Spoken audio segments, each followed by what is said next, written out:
Egg noodles বানানোর জন্য ডিমগুলো ভেঙে নিতে হবে, পরে কড়াইতে ডিমগুলো ভাজতে হবে সুন্দরভাবে যাতে কড়াইতে না লেগে যায়।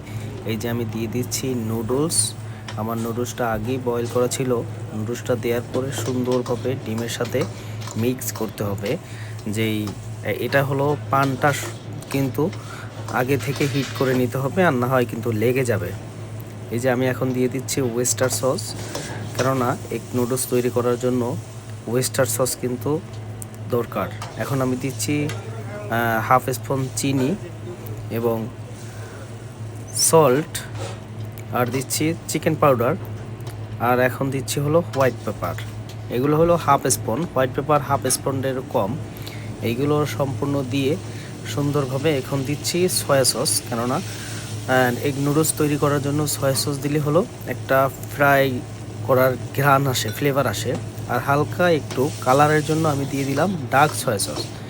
সবগুলো স্পাইস দেওয়া শেষ হয়ে গেছে। এখন কিন্তু আমি ভালোভাবে এগুলো মিক্স করে নিচ্ছি এবং নুডলসটা যাতে ভাজা ভাজা হয় তার জন্য ভালোভাবে প্যান ফ্রাই করছি। এখন লাস্ট পর্যায়ে দিতে হবে বেন স্প্রাউট এবং ক্যারট আর হলো স্প্রিং অনিয়ন। এটা হলো লাস্ট স্টেপ।